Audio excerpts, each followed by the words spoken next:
Gareth Davies, how are we, sir?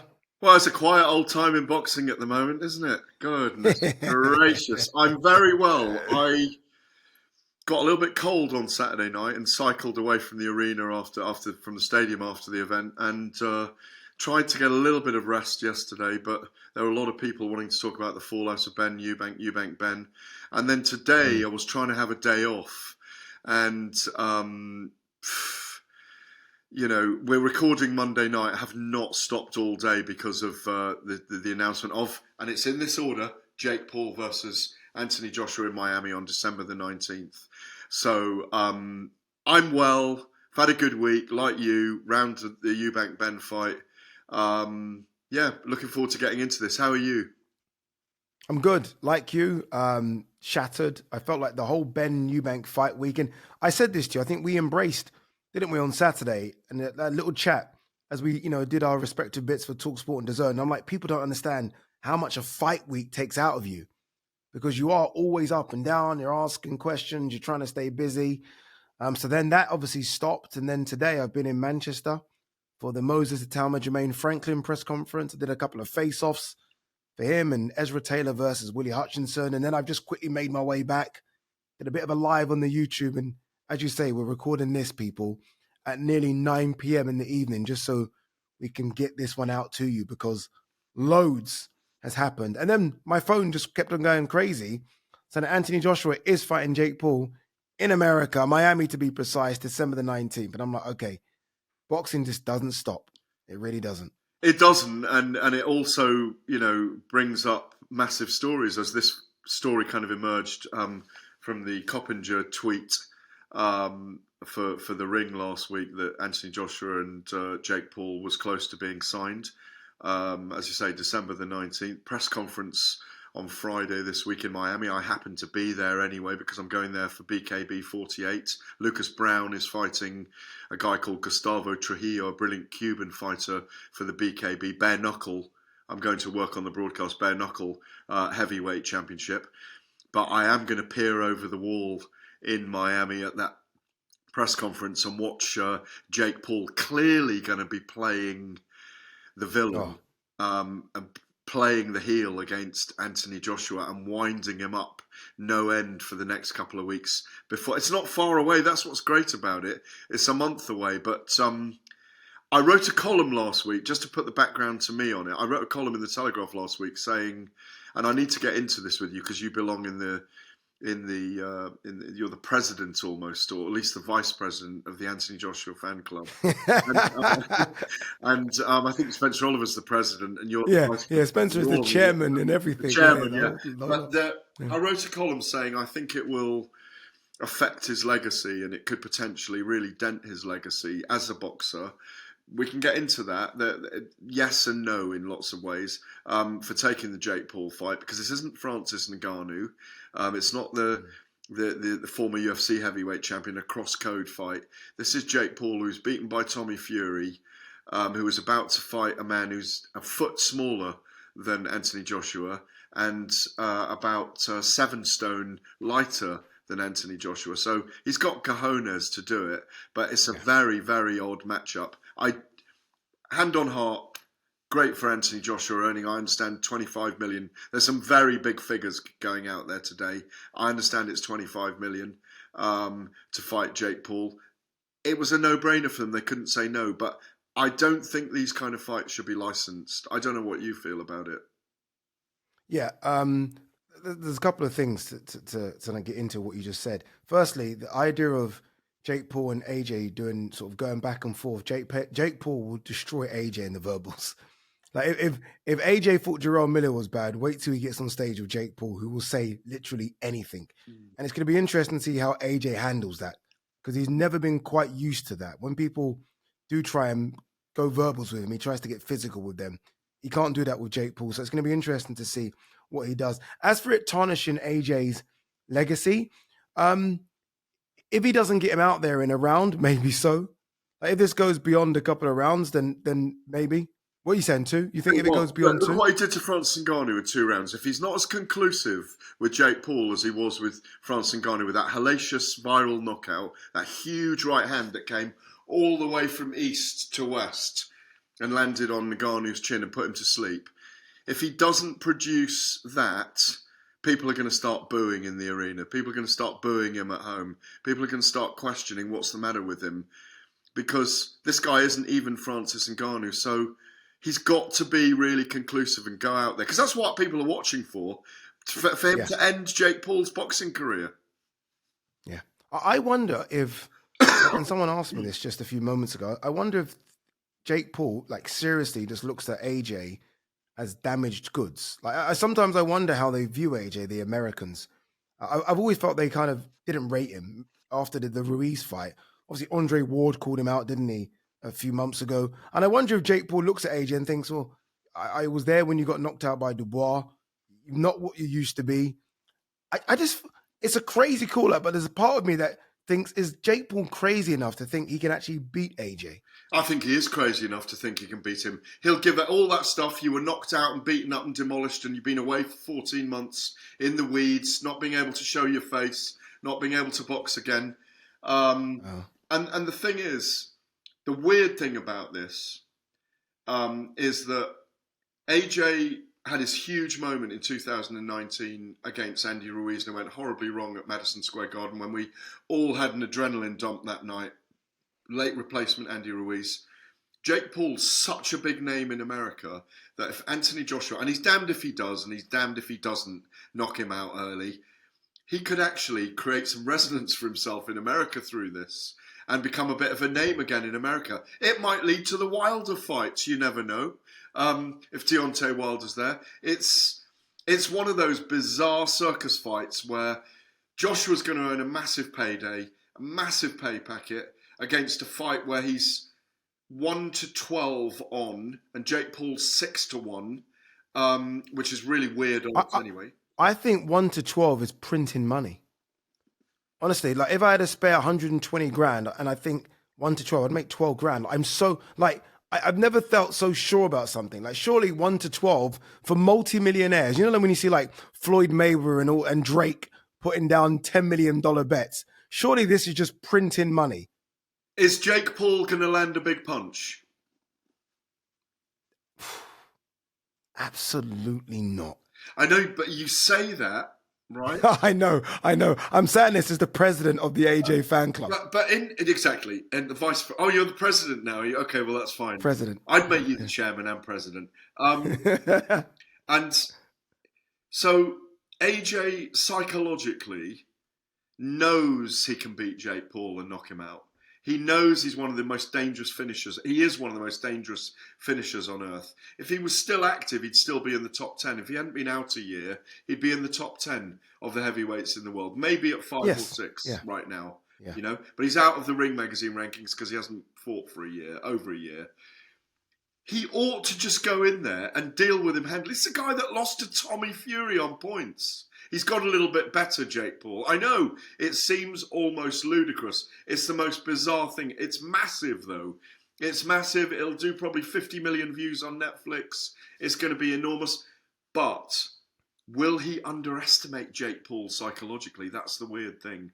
Will he go in there and... Even if he does, it shouldn't matter. Jake Paul is, at best, a Southern area level type cruiserweight against a former two-time unified heavyweight champion of the world who's always in great shape. And as you said, if active, would still be, I think, a top 7, maybe even top 6 heavyweight. The levels between these two are astronomical. There's 5 levels. And we normally only talk about a couple of levels. There's 5 levels in reality. AJ's he's had a brilliant career, 2-time heavyweight champion of the world. The one thing he's got to do, he was 252 pounds, 18 stone when he fought Daniel Dubois 14 months ago at Wembley. He's got to be 7 pounds lighter for this. He's got a weight limit of 245. Why it's 245, I don't know. But Jake Paul was 227 when he fought Mike Tyson in his last bout. So I imagine he's going to try and come in as the smaller, lighter man. I think he's crazy enough and deluded enough to think that he may just pull off the upset of his life. What a box rec kind of listing he's got. Mike, I know this is kind of far-reaching and far-fetched, but Mike Tyson, Julio Cesar Chavez Jr., Nate Diaz, Anderson Silva, Tyron Woodley. Who else is on there that's a big name? Mike Perry. Mike Perry. All these names on there. Suddenly, Anthony Joshua. And he's And that's what I like. His prime Anthony Joshua. I love it as well because, look, this is no criticism to Jake Paul. I think AJ's the one getting stick here. People like myself have critiqued Jake Paul saying you're fighting former MMA guys that are in their 40s. You're fighting guys that are too small for you. You're fighting Mike Tyson, who was in a wheelchair. And he's literally put up his two fingers to us and said, well, there you go. Take that, AJ. What are you going to say now? And no one can say anything regarding Jake Paul. Like, he's literally fighting a monster. He's fighting a monster with 10-ounce gloves. Yeah. And 8 free rounds. And 8 rounds for 3 minutes. It's about. And he's had the audacity to put himself on the A side of the poster as well. What do you make of that? I love it. I love that fact that he's saying, I'm the man. This guy's coming over to my lane and I'm going to show him the Jake Paul treatment. I think he's going to do that the whole way. He's going to talk about the glass chin. He's going to get into all of that. He's going to dig things up about AJ that are dead and buried. I think it's going to be a bit of fun for a few weeks. I'm actually looking forward to seeing how AJ carries himself. He hasn't made a statement today apart from the press release. I haven't seen any social media stuff from him. No. And he's probably just going to play it on the down low. What I do think, Eddie, I do understand the thinking of Eddie Hearn that my client was going to have a fight with the top 100 in the world fighter for $800,000. Maybe even in Riyadh this weekend there was talk of it taking place, or on an undercard in one of his events coming up.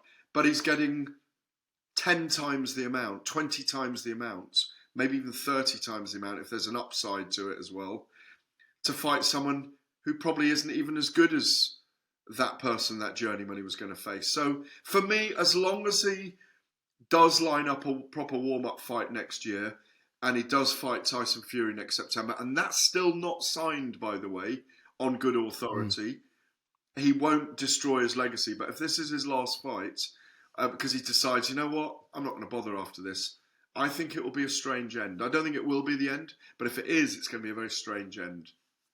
Yeah, no, it would be a strange end. Considering that Jake Paul was going to fight Canelo, they were that close, a couple of inches away from that fight going ahead. And now Jake Paul's fighting AJ, and Jake Paul's the A side, AJ being the B side. AJ's never been the B side. Is Jake Paul the biggest name in boxing? That's a really good question. No, I don't think he is. But he's one of the biggest. He's in the top 5 or 6 names in the sport for promoting fights. There's no doubt about it. All right, let's talk. He might be the biggest boxer stroke promoter in the world right now. Yeah. Yeah, that he is. That he 100% is. Let's talk about the dangers of the fight. Yeah. Again, we are talking about AJ, who is a wrecking machine. That's kind of what AJ's built his career on, right? Just being able to dominate fighters and almost too powerful for some. Do we have to be very careful here?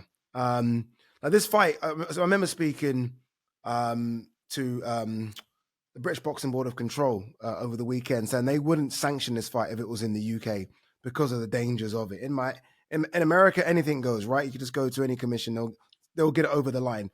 How dangerous is this fight? Like, should we be concerned about AJ going in there with what is a novice, really?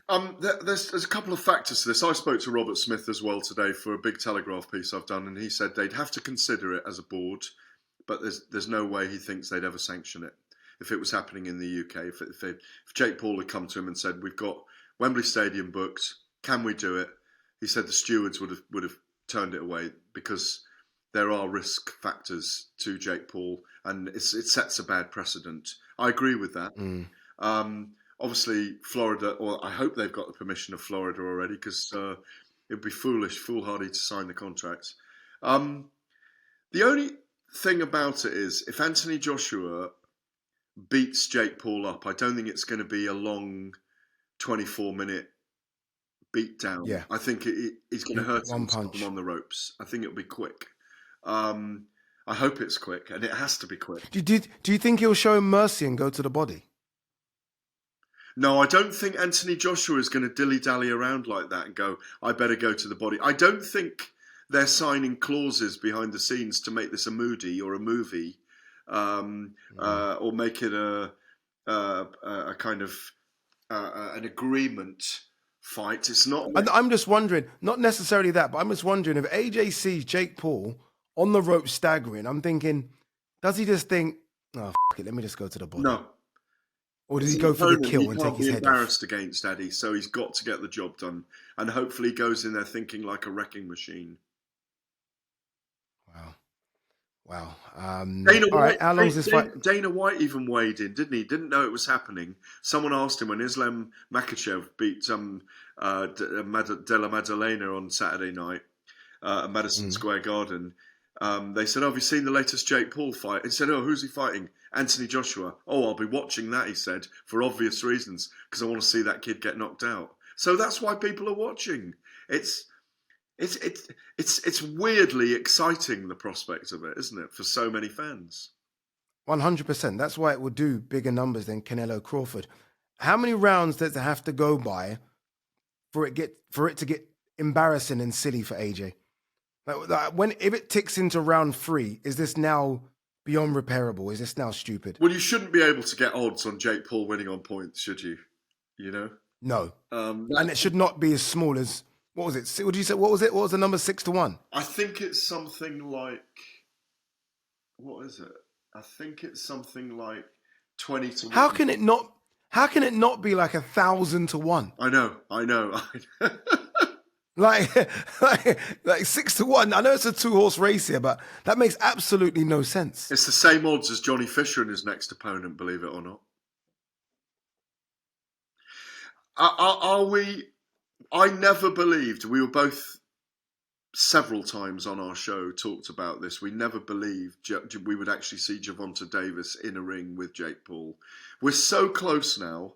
It's only 5 weeks till the actual event, yeah?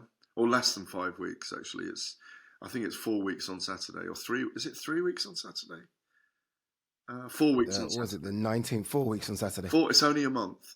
Do we believe that they're going to get in a ring together, or is this going to be, people will get excited about it, or they'll debate it, or they'll argue about it, or they'll say it's wrong or it's right, or they can't wait to see Jake Paul standing there and trying to stand up to Anthony Joshua?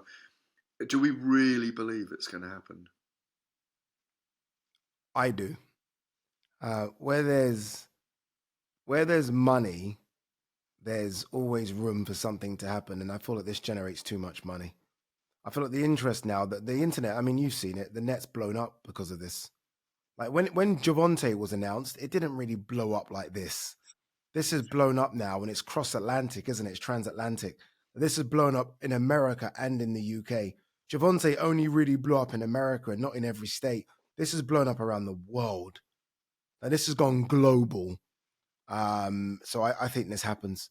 I think AJ would have looked at this and thought, this is the easiest 20. You think of the fights AJ's had to have to make 25 million. Like, who is that to be opposite against? He's probably thinking, this is the easiest money I've ever made in my life.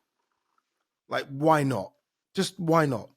An early Christmas present to myself and my family. When he first started fighting Usyk, that was the kind of money that was there on the table. That was the money then.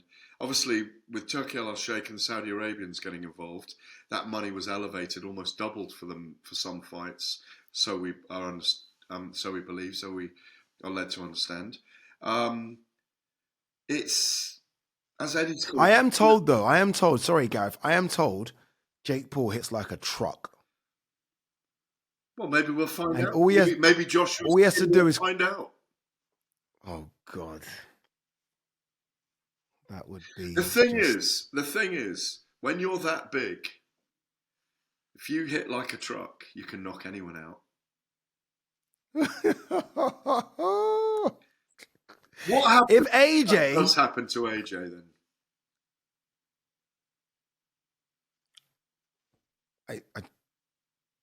I have no idea. Honestly, I have no idea. I would say there's a good chance he gets on the first plane to Nigeria and you never see him again. Like, if AJ were to get slept by Jake Paul, oh my God.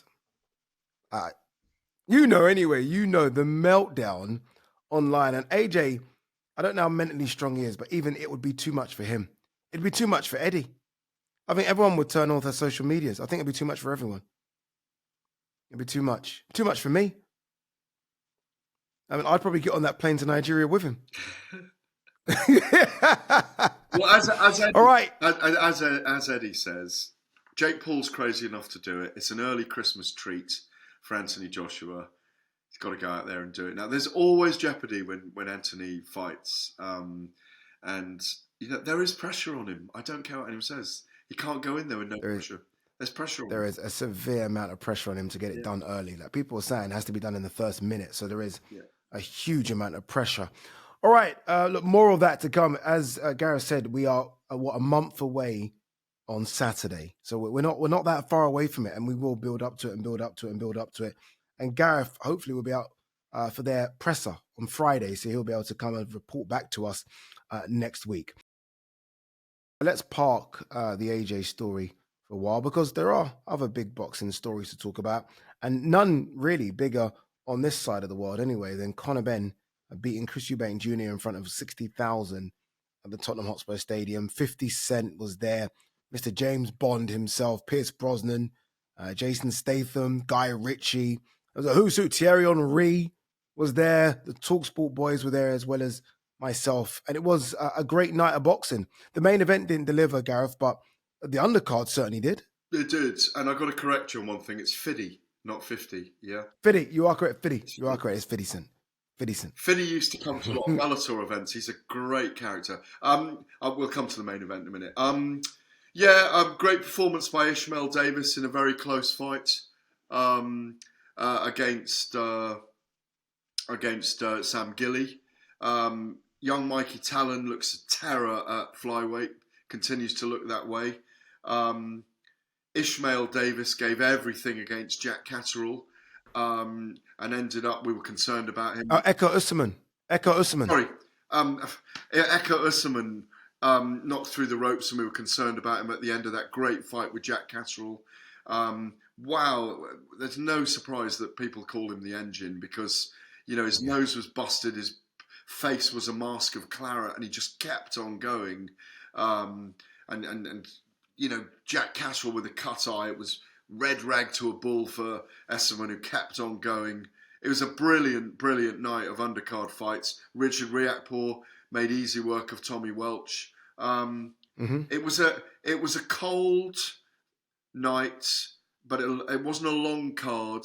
And then it led to that main event, which has been a big talking point for the last 48 hours. Yeah, there are so many takeaways from that main event. Chris looked a shell of himself. It was strange because in the build-up, he was so confident, so boastful.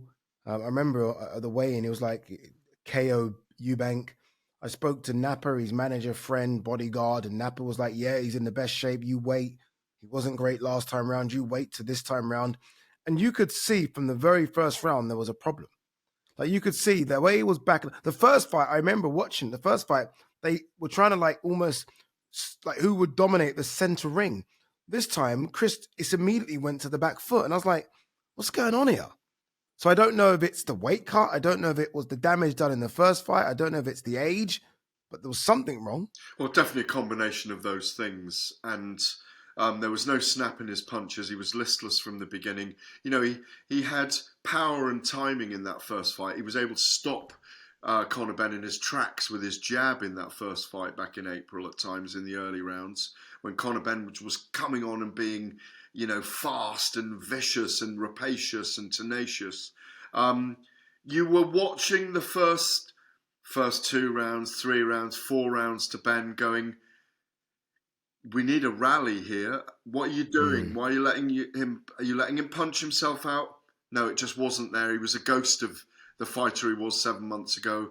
He was a shadow of himself in there, and so it played out round after round. And Conor Benn didn't need to get out of that perhaps third gear of movement, footwork, taking the centre of the ring, feinting, changing levels, landing not loads of punches. It wasn't a very heavy punch output from either men. Conor Benn was just winning every round comfortably. I had him in the end winning 10 rounds to 2 in the last round of 10-7, 118, 108 I scored it.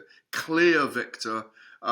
Wasn't even captivating. What was captivating about it was seeing the dismantling and the aging of a fighter who didn't seem to have anything left, who you were just thinking, are you going to have a rally here at some point and go for it? There was no combination punching from him. Conor didn't even need to throw in combinations, in fact, because he was winning easily with the single punches. So I think the weight cut was obviously very poor. Chris alluded to something in the background afterwards.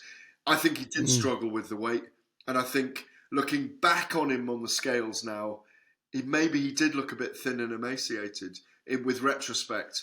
And I think the weight cut probably took it all out of his body. He's 36. The first fight took a lot out of him. All the things that you've just said. And I think it's time for him to retire. I don't see any big fights out there for him. Not where he's going to earn 8-9 million or 16 million in a year, which he's earned this year, Eddie. Yeah, I think he looks very emaciated. He almost looked gaunt in there. Like he's gonna. His side profile is so slim. Yeah. Like there's no like thickness to it, whereas Conor Benn looks thick and healthy. And I don't think it's even a jump to 168 will save him. Because I look at the guys at 168 and they are way bigger and fresher. Hamza Shiraz. Yeah. Forget about it. Yeah. Even Callum Simpson. Do you know what I mean? Like these guys that walk around at around 200 pounds that then bore themselves down. He rallied, he had a go, but we've seen this before. We've seen Father Time get to fighters. And it got to him on the night, and that's all it was. It's a young man's game. It's always been a young man's game. The problem is Usyk and Crawford and Bivol and Beterbiev are trying to show you that the old men can stay around for longer, but they are like outworldly good. And Chris has never really been that. How much in danger, though, are we of not giving Conor enough respect for beating it out of him, as opposed to the problem being Eubank was drained and done and gone? I'm not in any danger at all because I've given him a lot of plaudits and a lot of credit. I thought it was a majestic, controlled, strategic performance where he stuck to a game plan. Clearly the best performance of his career. I gave him an A+ and Eubank a C-. That's my marks for them. I wasn't one of the voices saying, oh, he wasn't up against much. He still produced the performance of his career, never let his emotions get the better of him, and only really went for it in their last round. Even those last two knockdowns weren't massive punches. It was an exhausted Chris Eubank, and it was a patient Conor Benn who finally went for it as Eubank opened up, instead of kind of circling the ring and trying to fight out of the corners. Yeah, it was brilliant. What the big question, and he's 29 now, remember, not 23 or 24. Not young, is he? He's not a kid anymore either. Yeah, he's not. And his neck's thicker now. The traps are bigger. He was heavier than Chris at the first weigh-in, of course. Is he going to struggle to get to 147 now, himself at 29, and fight the likes of Mario Barrios for the WBC welterweight title? Is he going to struggle at 154 against Jaron Boots Ennis and Virgil Ortiz, the bigger names of the super welterweight division? Is he better off just having, now that he's a crossover star, and he's a mainstream star, having Ryan Garcia fights, Tio Lopez, Shaka Stevenson, all these fights at a weight that works, and getting these guys over here to fight him in stadiums? Yeah, he's definitely got an issue making 147. It's quite difficult to see because his body is obviously fully covered with tattoos, but he is very muscular now. And it's going to be difficult for him to get down to 147. We saw Kell Brook do it when he went up to fight Golovkin, and then the next fight, obviously Errol Spence, and obviously that took a lot out of Kell getting down to 147. But he almost has to get down to 147 because I love Conor a lot, but he's a dead man walking at 154 for now. because the guys at 154 are frightening, scary. I mean, you mentioned Boots and Virgil. They're not even the world champions.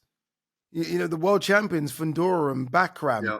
and Xander Zayas and, who else is there? Madrimov's there, Boyachuk, Brandon Adams. It's actually quite scary. And those guys are much bigger than Conor.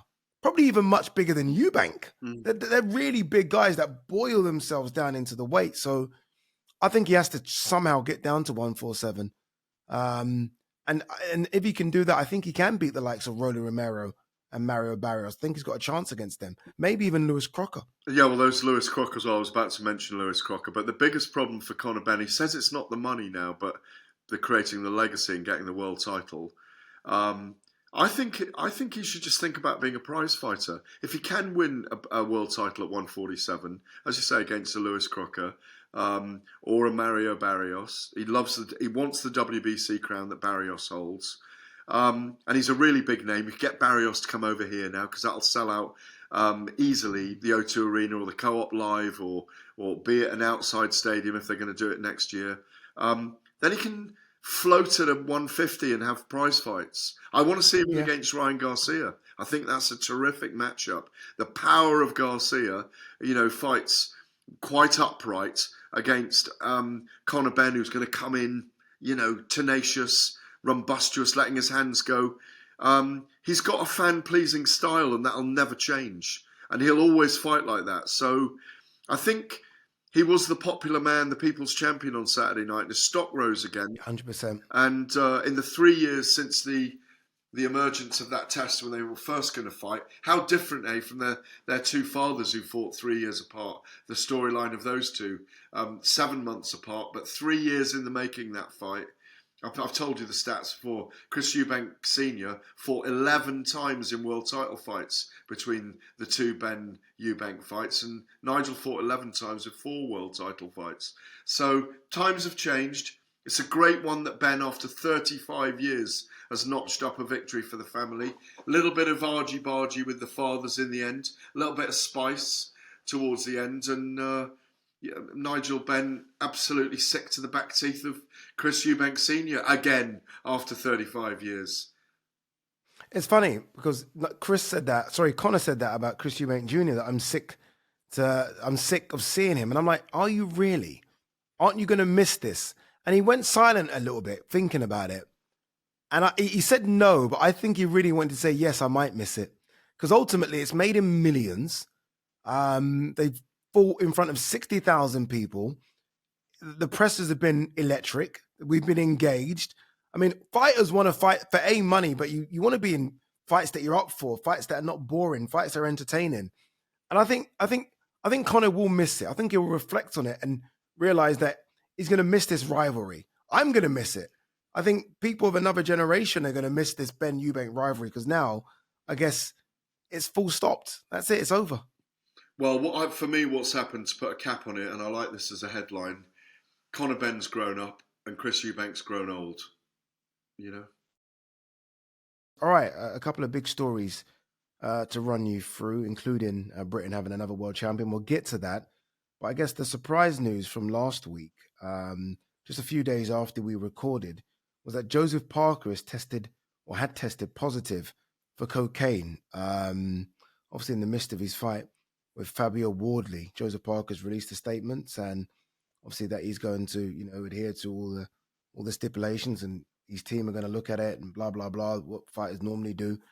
I am surprised. You've got a bit of an update for us, Gareth. What is the update? Well, obviously, as you say, he is refuting the fact that he took any cocaine. I understand that there's going to be a case of contamination potentially put forward. We don't know the details on the quantities, the picograms that they found in the system. I remember saying to New Zealand TV last week on Friday night, because it was incredible news breaking. It was Friday, wasn't it? Yeah. I remember saying to New Zealand TV, if you asked me to compile a list of 100 boxers who'd taken cocaine in the week of a fight, Joseph Parker would not be on my list of 100 boxers. Yeah. I mean, not that I know 100 boxers who I think I could do that, but I'm making the point that He's the last person you'd have thought would test positive for that. And secondarily, 4 days out, well, if cocaine stays in your system 2 to 4 days, he's number 2 in the world. If he beats Fabio Wardley, he goes to fight Alexander Usyk next. Why on earth would anyone be doing that? He's been around too long. He's too long in the tooth to have gone on a binge on a Tuesday before fighting Fabio Wardley. So it was very bizarre. It didn't make any sense whatsoever. And Joe's had 8 fights here in the UK over the last 9 years. Has become like a British subject almost that we cover in boxing. So very odd story, very, very odd story. And I understand he's desperately down and upset about it. Yeah, and so he should be. And look, we wait to see how this one's going to play out. But you're right. I mean, Joseph Parker is one of the nicest sort of human beings, not boxers, human beings you could ever meet. So it's a sad story. But I mean, we've seen these stories before with boxers in the past. So I'm trying to remove the fact that I like him so much, just and look at it, the fact that someone has tested positive for cocaine, if that makes any sense. I'm trying to split Joseph Parker and what's happened as 2 different entities. But it is very difficult to do because, again, I think he's one of the nicest people. And I echo you. If I could say 1,000 boxers, like if you were to tell me 1,000 boxers would do cocaine before a fight, he wouldn't even make my 1,000 list. But he's tested positive. So we wait and see. If he is found guilty and banned, because that can happen, even though it's not a performance-enhancing drug, you can be banned for it. I mean, Joseph Parker's, 33, I believe? Yeah. It's a long way back if he's banned. Oh, it's a 2-year ban. It probably could be that. It's a 2-year ban. Yeah. So, because it's a in competition drug, but it's seen as a recreational drug, not a PED, as you rightly say. So, which is it's a strange rule because it's a Class A drug that's illegal in society. It's a banned substance in society. So I think it should be on the banned list permanently as a professional athlete, in my view. Agreed. Agreed. But yes, it was again Friday and today with Jake Paul and Anthony Joshua, which I could have talked about for the whole hour. By the way, I felt in the first section, I almost wasn't done with it. That's why I'm bringing it up again. It's bizarre, some of the stories we get in boxing, but it's never been any different. We just live in a world where you can expect the unexpected. Indeed. Exactly. Especially in boxing, which is, as we know, the wild, wild west. There's a bit of a sliding doors moment here because Joseph Parker, who everyone thought was going to beat Fabio Wardley, go on to fight Alexander Usyk for a world title. Fabio Wardley wins, and now we're hearing that Alexander Usyk has vacated his WBO world title. Fabio Wardley's been upgraded. Fabio Wardley, I mean, this is the story of all stories for me, has gone from white-collar Wardley to become a world champion. This is almost big. This is bigger than Jake Paul AJ. This is enormous. This is the movie of all movies. This is bigger than a Rocky movie. Fabio Wardley, who everyone said the ceiling was British, maybe European, maybe, is now a world champion. Imagine Fabio Wardley in with Jake Paul. Oh my Lord! That would be parental advisory. In fact, it wouldn't be sanctioned. Imagine Daniel Dubois in with Jake Paul. Oh, forget about it. Because you know why? Those two are they're unhinged. Like those two are like Rottweilers that you're trying to hold back, and then you just let them go. They're proper headhunters. Headhunters. Yeah. There's no laughing with them or joking with them or talking to them. They just want to wreck you. Is Anthony Joshua too much of a good guy then? He is now. Maybe he's been sleeping in the silk sheets for too long. Maybe. All right. Fabio Wardley, I'm very delighted for him. It's a great story. I'm sorry to bring Jake Paul and AJ up, but I've been on it all day in every kind of capacity, from broadcasting and writing. I almost feel like I'm sitting and broadcasting in a dream with you tonight, where it's not actually real. I'm really pleased for Fabio Wardley. It's an extraordinary story. As Frank Warren's put out today on his social media accounts, it's one of the most extraordinary stories he's ever had in 45 years as a promoter. And you've been with him today, I imagine, up in Manchester around Moses Itauma. Moser Talma is an extraordinary figure. At some point, we're going to see Fabio Wardley in with Moser Talma, maybe sooner rather than later, now that Fabio's got the WBO title. And it's more of a nail in the side, a thorn in the side of Joseph Parker, because you never know. Fabio might have given him a rematch. Oh, and not even that, but if he won, he would have been the world champion. He would have been upgraded. Yeah. So it's almost like, yeah, it's more than that. It really is. It's a big problem. Out of interest, what would you rather see, a Talma Wardley or Dubois Wardley? I like both of those fights. I like, but You can only have one. I spoke to Daniel. You can only have one, and he's really fresh, and he's up for another fight soon. I don't know if you spoke to him, but he's there and fresh. I think Wardley might put up the bigger fight, but they're both against Dubois. Against Itama. Against Itama. I'd like to see all of them. Dubois and Wardley as well. Brilliant fight. Exciting fight. It is. But look, congratulations on Fabio Wardley becoming a world champion. It is an incredible feat, and it's something that we will talk about in years to come. What he's done, where he's come from to be a legit world champion is sensational. There's a few world champions in Riyadh, Saudi Arabia on Saturday, live on DAZN, headlined by David Benavidez versus Anthony Yarde. I'm surprised. I know you're doing the BKB thing, but this is normally a card that you'd be at, Gareth. I mean, there's so many world champions fighting. It's Haney versus Norman. It's Bram Rodriguez versus Martinez. It's Sam Noakes, Abdullah Mason. 4 world title fights on the same card. Incredible. It is, and 7 of those 8 are undefeated as well, which is extraordinary. Wow. Yeah, 7 of the 8 of them are undefeated. Abdullah Mason and Sam Noakes are undefeated. World lightweight title. Abdullah Mason's brilliant. My heart wants Sam Noakes to do brilliantly. That's a really tough fight for him. I've got Abdullah Mason as the favourite in that. Bam Rodriguez and Martinez will be obviously that's USA / Mexico against Argentina, both undefeated. Bam, multiple weight world champion, unified super flyweight world champion. Bam Rodriguez, top 6-7 in the world, pound for pound for me. I think it'll be exciting while it lasts, that, because Martinez is undefeated in 18 as well. Where else are we going with this? What was the third one we've got? Haney Norman. Devin Haney, Brian Norman Jr. Haney, even though he got beaten up by Ryan Garcia, the record was expunged of that defeat, so he's still undefeated. Norman, a physical presence, but Haney, slippery as you like, and I've got him winning that on points. And I think, well, I'll come to that last one with you in a minute with Yarde and Benavidez, but how are you seeing those other 3? Rodriguez is pound for pound top 5. Bam's special. Martinez is good. Yes, he's unbeaten, but Jesse Bam Rodriguez is a different beast. I think Haney will be a bit too slippery for Norman. I know Norman's got the punch, but it's been the punch at a lower level. As you go up, people start absorbing those shots, so I don't know if he can punch at the highest level. And I think Sam Noakes is good, but I think Abdullah Mason could be special. So I think Abdullah Mason might be one of those guys where we're talking about a Shakur Stevenson type fighter in a couple of years' time. And then obviously the main event. I mean, I just feel sorry for Yarde. I love Yarde, but ultimately this is 3 world title fights against 3 absolute monsters in Kovalev, Beterbiev, and now Benavidez.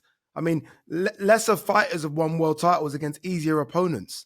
And Anthony Yarde's just in a division where the champions are just frightening. But you never know. Benavidez isn't the biggest 175er. He's not showing the same power at this light heavy as he did at super middle. So who knows? But Benavidez has to start as a big favourite. Yeah, those 3 losses that Anthony Yarde has had in his career, in his 30-fight career. Benavidez is undefeated in 30. The kryptonite people have always said he would have been for Saul Canelo Alvarez. Will never get that fight. Very direct puncher, volume puncher, likes to come forward.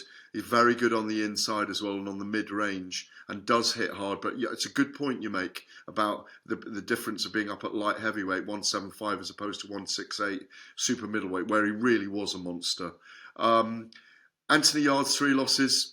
A night when Lyndon Arthur's jab, we saw brilliant Lyndon Arthur the other night, by the way, against Brad Ray, on a night when Lyndon Arthur's jab won him the fight. Obviously, Anthony Yarde's beaten him twice in 2 other encounters. And the loss to Kovalev still in Russia, still in his pomp, or at the very end of his pomp. And against Beterbiev, Artur Beterbiev, when Beterbiev was still in his prime, before he had that first win over Dmitry Bivol. So I think Anthony goes with Benavidez till 2/3 of the fight. And it will be a war because these two like to exchange. And there will be exchanges in this fight from, I think, rounds 2 or 3 onwards. I think Anthony will go out on his shields. I think he'll get stopped late. Yeah, that's exactly how I see it, unfortunately. But I've so much respect for Anthony Yarde. A bit like Fabio Wardley, there's hardly any amateur background, and look what he's doing in his career. He's on the cusp of winning a world title, and it deserves a lot of respect. Agreed. There's also the shapes of how they throw punches. Anthony likes to get inside and throw heavy hooks and those arcing punches, whereas Benavidez is very direct with his punches. He's going to have to watch out for that and use his jab effectively on Saturday night. But what a card in Rio, as I say. Apart from those 3 losses on those last 8 fighters, those 4 world title fights, there isn't a defeat amongst them. It's a great card.